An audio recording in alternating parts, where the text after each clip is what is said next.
Welcome to PrepsNet Coach Speak with Mortimer Jordan, head girls basketball coach Clay Walker. Here's your host, Aubrey Johnson.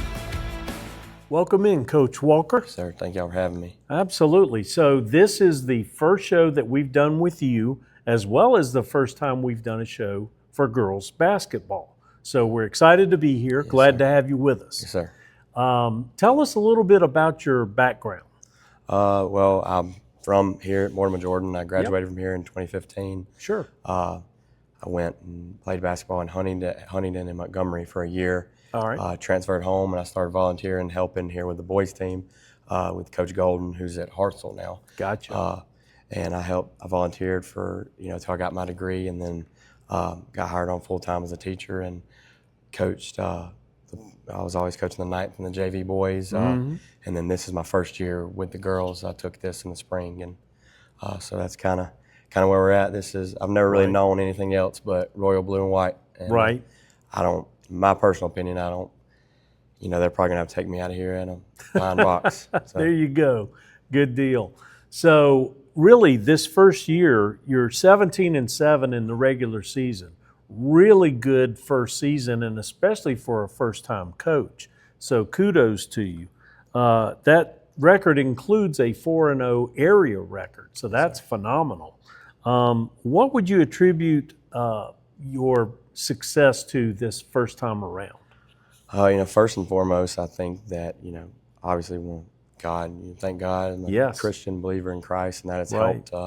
That's helped me my entire coaching career. But this season, it just comes down to, good teams have good players, and they're the ones that get it done. On the court, that's been huge. My wife, Courtney, she's been super supportive, and we have a 7-month-old, so she's doing all the work with him. I'm watching film. She's kind of filling the voids that I leave sometimes being a coach, and she's incredible in that.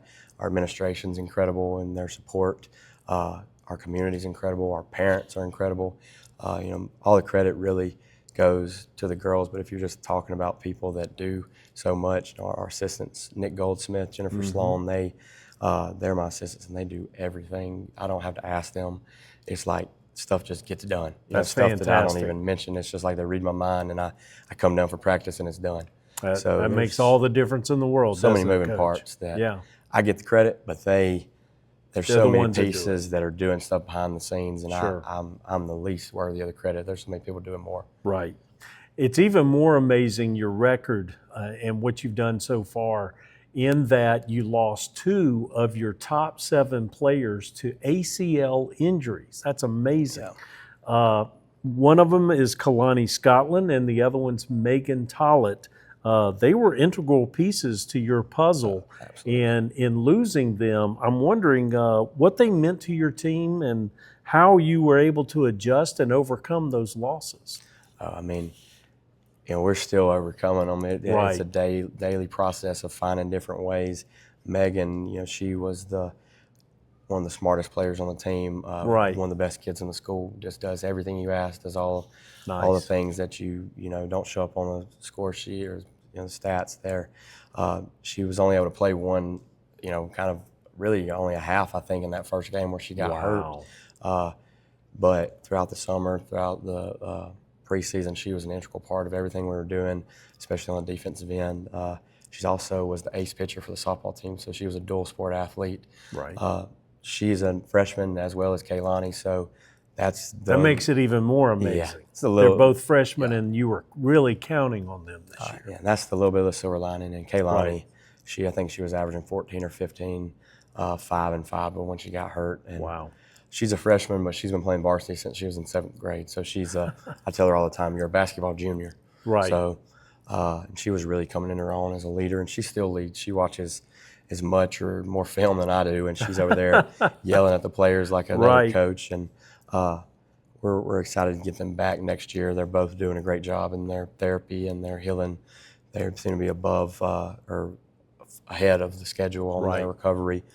So we're just praying for their recovery, and that we're just trying to make it happen without them. Find different ways to score, and our numbers are low, but the ones that we got left, they're so tough. They're incredible kids, and they get after it every day. So they're finding ways. Well, you mentioned the ones that are left.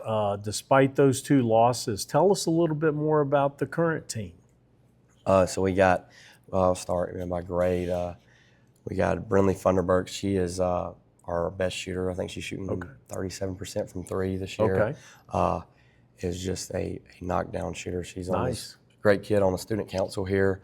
Always yes sir, no sir, never complains, and I coach them hard.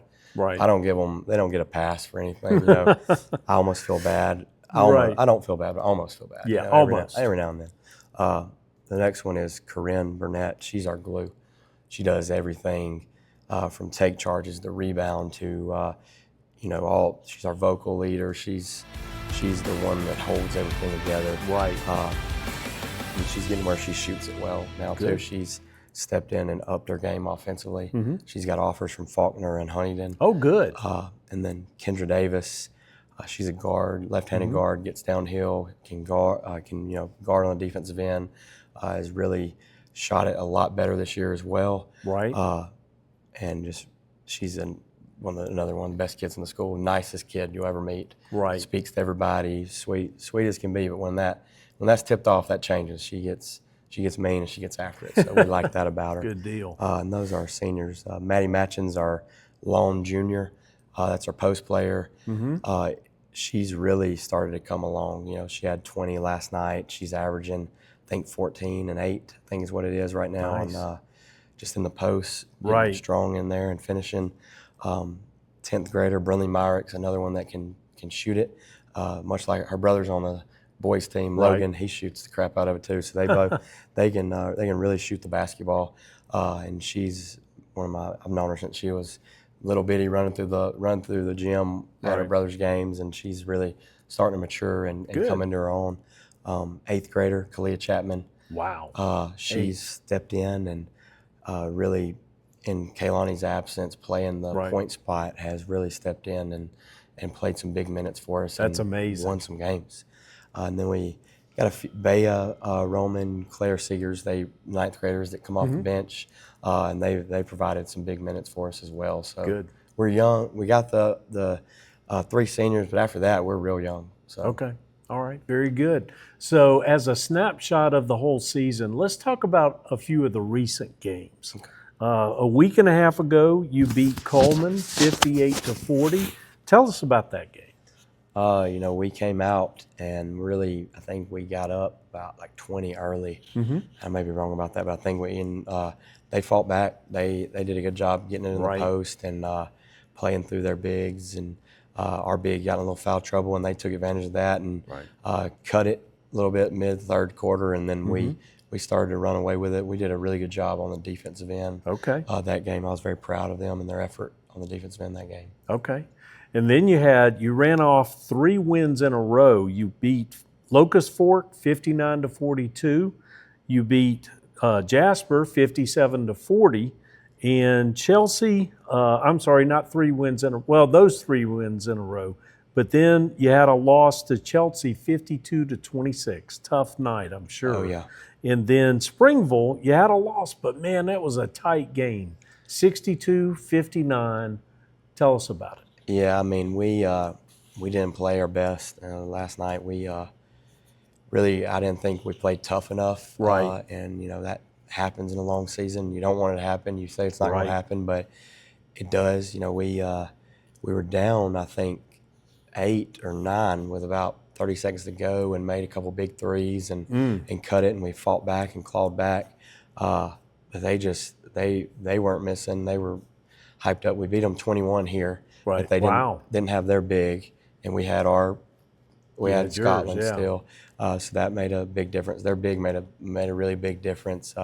She makes them a lot better, and their coach does an excellent job. He's been there a long time. I remember when I was playing, he was the girls' coach, so he's he's seasoned and gets them to play hard, and they just out-toughed us, really. Yeah. They out-toughed us, and that doesn't happen much because we got some girls that are tough as nails. So and I don't know if it's fatigue or what it was, but it would be good to get this little break before the area tournament and get our feet back under us and be able to get our identity back. Maybe use that as motivation going forward. Good deal.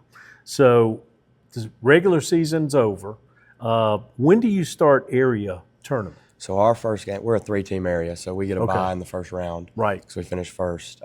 So our game championship will be Tuesday. The 4th, I believe that is. At 6 o'clock here. Okay. And we'll play the winner of Coleman-Jasper. Coleman and Jasper. Yep. Okay, that was my next question. Who would you be playing? So one of those two you'll meet and go from there. That sounds fantastic. Yes, well, we'll talk about this some more next week. I'm sure you're looking forward to what State has to offer. That's coming up next, and we'll talk about those at the next show. That's the end of this show. Coach, yes. We appreciate your time. Thank y'all. And we appreciate you watching. Watch us again next week for another Mortimer Jordan version of Coach Speak.